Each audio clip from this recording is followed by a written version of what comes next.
Bonjour à tous, on se retrouve pour cette dernière ou avant-dernière vidéo de ce cours et donc on est dans le thème 6, les choix stratégiques de l'entreprise.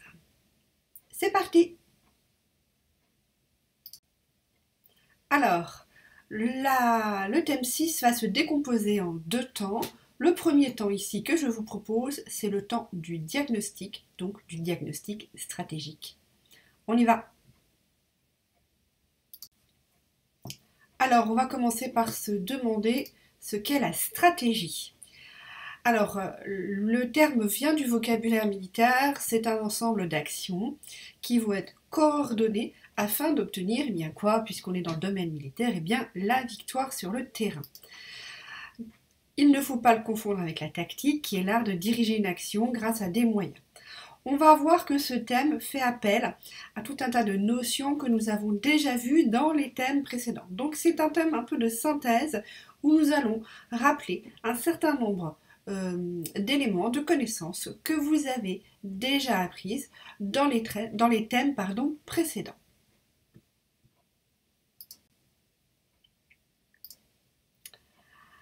Voici maintenant une définition de la stratégie qui est celle d'Alfred Chandler, un auteur en management, qui lui va avoir une définition beaucoup moins militaire, qui donc il met l'accent sur le fait de choisir les buts et les objectifs à long terme dans une entreprise et de définir ensuite, grâce à ces buts, les moyens nécessaires pour atteindre ces buts à long terme.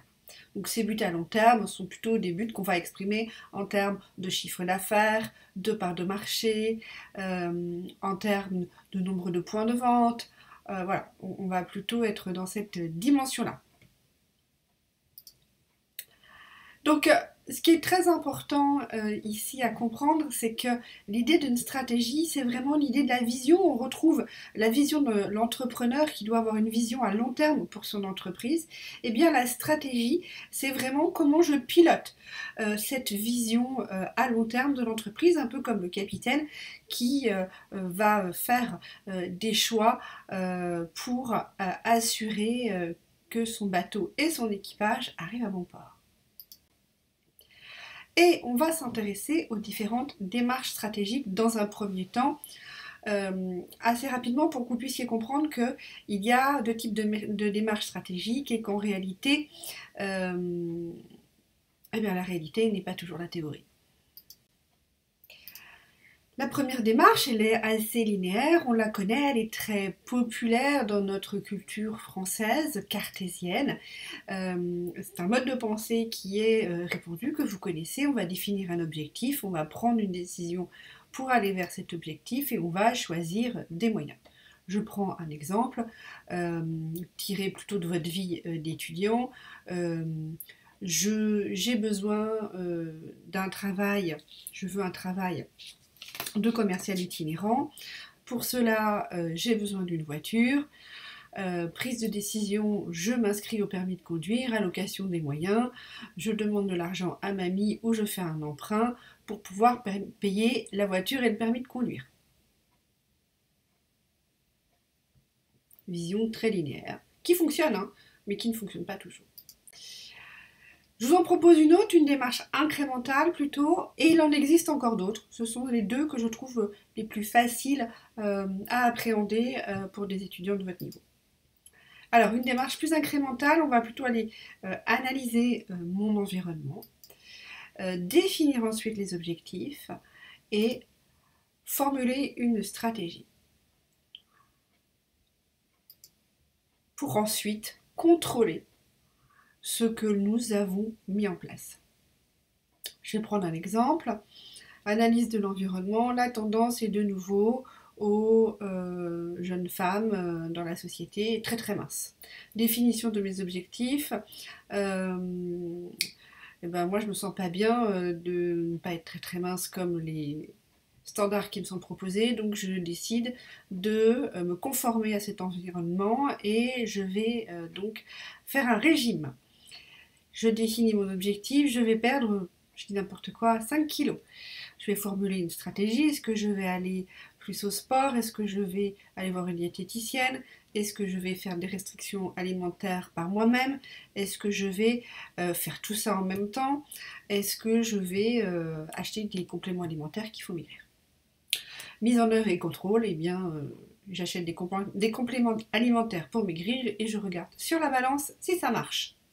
Voilà un exemple de démarche incrémentale que l'on suit de façon totalement inconsciente dans notre quotidien. Et donc, les entreprises et les décideurs dans les entreprises ne font pas exception à cette démarche.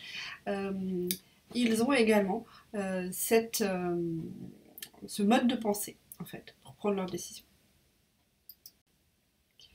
Maintenant, on va regarder un certain nombre d'outils. Je vais passer peut-être assez vite parce qu'il y en a que vous connaissez déjà. Et vous aurez dans le OneNote un QR code avec des vidéos complémentaires pour bien comprendre toutes les notions. Donc des vidéos qui sont focus notion par notion pour vous aider à bien comprendre. Donc je vais aller assez vite et c'est un petit peu normal. L'idée n'est pas non plus de collectionner les outils ni de maîtriser tous les outils, pas à un niveau BTS. Mais en tout cas de pouvoir présenter ou comprendre un certain nombre d'entre eux. Même partiellement, surtout partiellement. À l'étude de cas, on vous demandera partiellement. Alors, le premier outil va concerner, on va d'abord faire un diagnostic externe, et vous avez compris, si on fait un diagnostic externe, on fait un diagnostic interne, pardon. Je rappelle, externe, ça veut dire qui n'est pas dans l'entreprise. Je rappelle, diagnostic externe, c'est-à-dire tout ce qui n'est pas dans l'entreprise. Et donc l'analyse du macro-environnement, normalement vous voyez où je veux en venir, l'environnement global de l'entreprise, et donc on arrive très rapidement à tout ce qui influence au niveau national, international, toutes les influences autour de l'entreprise, et on arrive. Attention, normalement vous avez déjà trouvé l'outil Pestel. Donc je rappelle, l'outil Pestel, c'est l'entreprise et son marché, c'est surtout tout ce qui est dans son environnement, donc avec les 6 catégories que vous connaissez, qui ont été détaillées juste avant, donc le politique, l'économique, le social, l'écologique, le technologique et le législatif. Normalement, tout ça, c'est carré pour vous, mais voilà, on a cet outil que vous avez déjà vu dans un thème précédent, et donc on retrouve ici dans le diagnostic externe et du macro-environnement de l'entreprise, un outil de type. Alors, je tiens à vous présenter un nouvel outil qui est l'analyse de l'intensité concurrentielle de Michael Porter. Vous l'avez compris, Michael Porter est un auteur extrêmement important en management et en marketing. Certains d'entre vous ont peut-être déjà abordé cette notion et la vision de Michael Porter sur l'intensité de la concurrence au travers d'une autre matière, une matière professionnelle en BTS. On y retourne ici avec l'angle CEJM et je vais vous détailler un petit peu ce qu'il y a dans l'intensité concurrentielle de Michael Porter et j'espère que je vais y arriver car c'est la 5e fois que j'enregistre sur cette slide. On y va. Cette fois-ci, je ne loupe pas. Alors, Michael Porter a conçu un modèle où il estime qu'il y a un certain nombre de forces qui s'exercent sur l'entreprise et qui créent une intensité concurrentielle. Michael Porter a même fait évoluer son modèle. Donc pour lui, il y a donc 4 forces qui vont créer cette intensité concurrentielle qui est une force supplémentaire. Et il a ajouté, en faisant évoluer son modèle, une force supplémentaire que vous voyez dans le schéma en gris. Alors, on détaille un petit peu ce qu'il y a dans chaque élément. Et cette fois-ci, je ne me trompe pas. Alors, la première menace dont je veux vous parler, c'est celle qui est en haut, la menace des nouveaux entrants sur le marché. La première question, c'est est-ce qu'il y a une facilité pour les concurrents d'entrer sur notre marché? Est-ce qu'il est possible pour nous de limiter l'accès au marché à des concurrents? Nous avions vu sur cette dimension-là, par exemple, le fait que Apple verrouillait sa technologie de paiement via smartphone. On avait vu qu'il était extrêmement difficile d'entrer sur le marché du ferroviaire parce qu'il fallait construire des lignes et donc construire des lignes de train c'est extrêmement coûteux. Donc, est-ce qu'il y a une facilité pour les concurrents d'entrer sur notre marché? Et est-ce que nous, en tant qu'entreprise, on a les moyens de limiter un petit peu la menace des nouveaux entrants et de faire un petit peu barrière pour que nous restions un petit peu sur notre marché? D'accord? Donc il y a plein de façons de limiter le coût marché et il y a plein de façons d'entrer.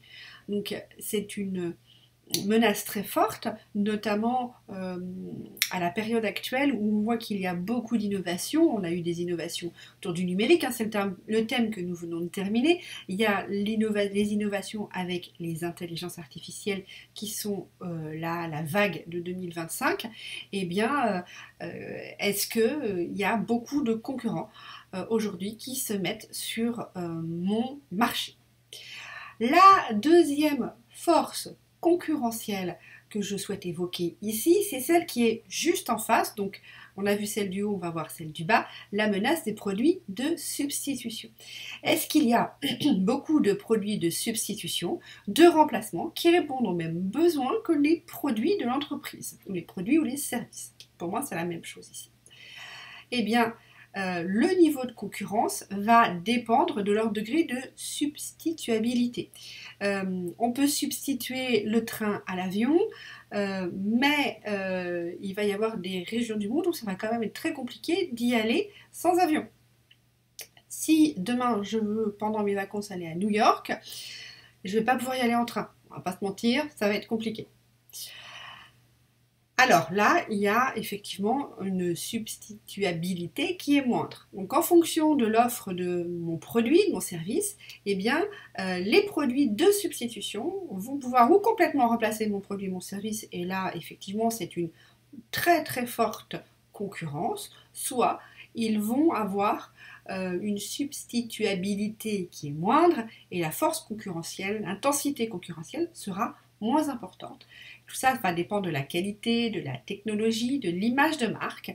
Et plus on va avoir une image de marque qui sera forte, plus on va avoir une qualité ou une technologie avancée qui est non copiable, et bien plus ce sera difficile de substituer un autre produit à notre offre. D'accord ? Ça, ce sont pour les deux premières forces, donc la menace des nouveaux entrants et la menace des produits de substitution. Et puis, il y a deux autres forces qui sont le pouvoir de négociation des fournisseurs. Plus nos fournisseurs vont être influents, concentrés, plus ils pourront nous imposer, nous en tant qu'entreprise, leur volonté et leurs conditions. Le cas extrême peut même arriver des fournisseurs qui ont un monopole ou une exclusivité de fabrication, de distribution. Et là, ils vont avoir un pouvoir de négociation extrêmement fort et en tant que partie prenante, c'est une négociation importante et ils vont avoir une force extrêmement importante dans l'entreprise et ça vient ajouter à l'intensité concurrentielle. Et dans le même temps, en face, vous avez compris que ça fonctionne par deux, eh bien, il y a les clients qui vont avoir peut-être un pouvoir de négociation. Ça, c'est difficile à imaginer souvent quand on est étudiant parce qu'on raisonne à partir du B2C. Nous, en tant que clients, qu'est-ce qui se passe? Et très souvent, nous, en tant que clients, nous n'avons que peu, clients particuliers, nous n'avons que peu de pouvoir de négociation. Alors que lorsque l'on raisonne en B2B, en business to business, eh bien, en réalité, la négociation est omniprésente. Donc, le niveau de négociation des clients va dépendre bien de leur puissance, de la quantité qu'ils achètent, et plus ils vont acheter en quantité, plus ils vont être importants et influents.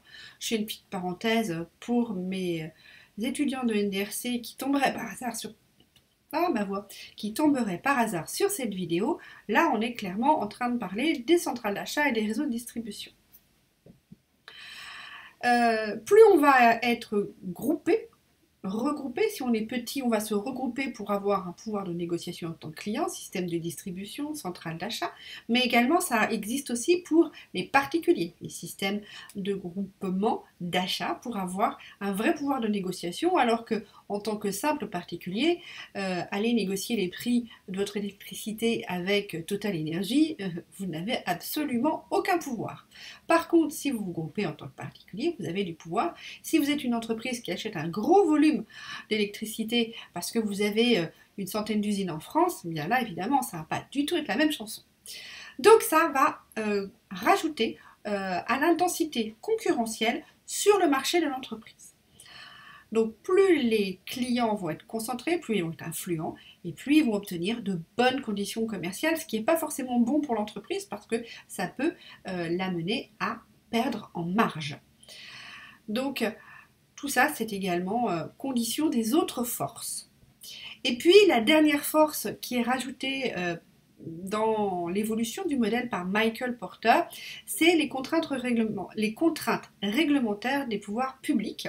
Donc on a vraiment cette dimension où les pouvoirs publics aujourd'hui et les réglementations qui sont prises peuvent à la fois créer de l'intensité concurrentielle supplémentaire puisque certains vont avoir des limites qui vont être imposées par les règlements des pouvoirs publics, et d'autres vont créer ça en tant qu'opportunité, vont transformer ça comme des opportunités.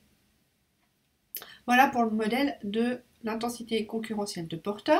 Je vous invite à vous rendre sur le QR code si vous voulez des explications complémentaires qui ne soient pas les miennes et qui seront complètement différentes au travers de la vidéo de Xerfi-Canal qui est à votre disposition.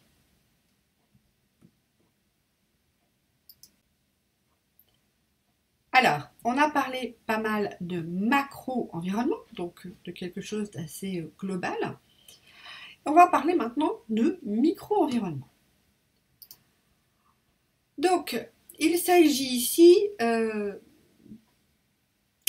d'une vision qui est complètement dans la lignée de ce qu'on trouve dans les forces de Porter, qui sont une analyse qui peut être considérée comme une analyse de micro-environnement. Et on va retrouver ici l'importance du micro-environnement dans le diagnostic stratégique, car on ne peut pas faire du pilotage à long terme. Je vais prendre un exemple. Le Vendée Globe, qui vient de se terminer, là, l'édition 2025, vous avez besoin de connaître le climat global de la planète, macro-environnement, les dépressions, les courants, comment ça se passe dans l'océan Pacifique, dans l'océan Atlantique, etc. Ça, c'est mon macro-environnement. Et puis dans le micro-environnement, c'est où je suis, moi, petit bateau, et qu'est-ce qui se passe actuellement dans mon environnement par rapport à là où je suis positionnée. Est-ce que je suis dans le golfe de Gascogne et qu'il y a une grosse tempête, ou est-ce que je suis au Cap Horn et avec également des vents très forts, ou est-ce que je suis tout près des Sables d'Olonne mais que je suis par temps calme et que je n'ai pas de vent. D'accord ? Donc le micro-environnement, c'est aussi cette partie-là. Et tout ça, ça va être l'analyse de mon environnement qui va me permettre de faire des choix. Donc ici, on parle de l'analyse du marché. Je reviens un petit peu à notre dimension marketing. Je fais rapidement, vous avez BTS tertiaire presque tous eu des cours sur l'environnement de l'entreprise, mais pour ceux qui n'en ont pas eu, donc on rappelle qu'on va analyser le marché avec deux axes, l'analyse de l'offre d'une part, avec l'analyse de qui sont les offreurs, donc les offreurs nous entreprises et puis qui sont nos concurrents, quels sont les produits, les types de produits, les catégories de produits qui sont présents sur le marché, ce qui va permettre de connaître la place de l'entreprise par rapport aux concurrents et par rapport aux autres produits. D'accord ? Donc on va connaître le positionnement de l'entreprise, sa notoriété, la qualité de ses produits, ses parts de marché. On peut en complément, surtout si on est dans la distribution, petit coucou NDRC, au MCO, analyser les relations avec les distributeurs qui sont en charge de commercialiser les offres. L'analyse de la demande, c'est le deuxième pendant quand on fait une analyse de marché. Donc on va aller voir qui sont les clients, quel est leur profil, d'accord ? Quels sont les indicateurs quantitatifs et qualitatifs de la demande, combien on vend en volume, en valeur, hein, en euros. On va aller voir quel type de client achète les produits, d'accord? Qu'est-ce qu'il souhaite comme qualité, qu'est-ce qui les fidélise et qu'est-ce qui les satisfait. Et puis, on va regarder un petit peu les besoins, les motivations, les critères de choix et les processus de ces décisions des consommateurs et des clients que l'on cherche à connaître et à cibler. Alors, on passe maintenant à la deuxième partie. Après avoir terminé un diagnostic externe, on va passer au diagnostic interne. L'objectif ici, c'est de se regarder le nombril en tant qu'entreprise. Quel est le potentiel de mon entreprise? Quelles sont mes forces et mes faiblesses? Et là, vous commencez à voir vers quoi nous allons tendre. Eh bien, on va analyser la chaîne de valeur, entre autres, et on retombe sur notre auteur favori, enfin en tout cas moi je l'aime beaucoup, c'est Michael Porter. Alors, on va commencer par distinguer les deux types d'activités, les activités dites prioritaires et les activités de soutien. On a déjà évoqué la chaîne de valeur dans un thème précédent, donc je ne reviens pas complètement en détail. Par contre, je vous invite à regarder soit sur YouTube, soit sur le Portris, une étude de cas présentée par une étudiante de l'université de Louvain qui prend en exemple l'entreprise Benetton. Donc, si vous ne connaissez pas l'entreprise Benetton, faites une petite recherche pour regarder ce que c'est les vêtements. Et vous avez un détail, un exemple concret de chaîne de valeur qui est faite pour l'activité de Benetton. Donc, très intéressant à regarder. Et on a déjà évoqué la chaîne de valeur. Donc, je ne reprends pas, vous vous rappelez, il y a des activités qui sont prioritaires et qui génèrent de la marge qu'il faut contrôler. Et il y a des activités que l'on peut complètement délocaliser, externaliser. On en reparlera. Quand on décompose ainsi, via la chaîne de valeur, l'organisation d'entreprise, il y a des éléments qui expliquent les coûts et qui contribuent, ce sont notre partie du bas, qui contribuent à la valeur finale du bien ou du service que l'entreprise propose. Et donc, on va, en management stratégique, dire que cette partie-là, c'est identifier les sources d'avantages concurrentiels. Qu'est-ce qui fait que mon entreprise a un avantage par rapport aux concurrents? Alors, retenez bien ce terme, avantage concurrentiel. D'accord? Qu'est-ce qui fait que Apple, c'est mieux que Samsung? Quels sont leurs avantages concurrentiels par rapport à Samsung? D'accord? Quels sont les avantages concurrentiels à l'inverse de Samsung par rapport à Apple? Et quels sont les facteurs clés de succès? Quels sont les éléments, quand on décompose l'organisation d'entreprise, qui nous permettent de décoller et de rester à un bon niveau de performance? Et nous, en management, on appelle ça des facteurs clés de succès. Vous avez ici un lien pour la vidéo de Benetton, vous la retrouvez également sur le OneNote, sur ma chaîne YouTube, dans les playlists qui sont adéquates et dans le Portris que vous avez.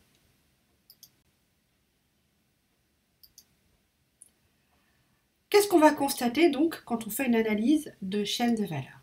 Que certaines activités ne créent pas de valeur, voire même en détruisent, c'est-à-dire qu'elles nous coûtent de l'argent et détruisent de la valeur. Voilà, vous vous rappelez le concept de valeur ajoutée dans une entreprise. Exemple, une logistique défaillante va générer de la perte de chiffre d'affaires et une mauvaise image de l'entreprise. Je suis un organisme qui fait de la livraison, ou je suis Vinted par exemple. Si mon partenaire de livraison perd systématiquement les colis, eh bien je perds du chiffre d'affaires et j'ai une mauvaise image. Logistique défaillante. L'entreprise va devoir envisager l'externalisation de certaines activités, soit des activités principales ou des activités de soutien, si elles n'arrivent pas à fonctionner. Donc, Vinted, par exemple, fait appel à des prestataires de services. Si le prestataire de service A est un prestataire qui pose des problèmes en termes de logistique, eh bien, il faudra changer de prestataire. Et si je suis l'entreprise de logistique et que j'ai un problème dans mon organisation, ben, je détruis de la valeur et je vais perdre des clients. Alors, on constate que certaines activités ont les mêmes facteurs clés de succès. Retenez bien cette expression, facteur clé de succès, elle est importante. Et on va pouvoir décomposer les activités de l'entreprise, quand on a plusieurs activités, et les regrouper en domaines d'activité stratégiques, c'est-à-dire ceux qui vont avoir les mêmes facteurs clés de succès. On va faire une petite pause ici sur la vidéo et on va retourner en classe entière ensemble pour travailler ces domaines d'activité stratégiques et pouvoir bien comprendre de quoi il s'agit. On se retrouve avec le polycopier qui arrive juste après.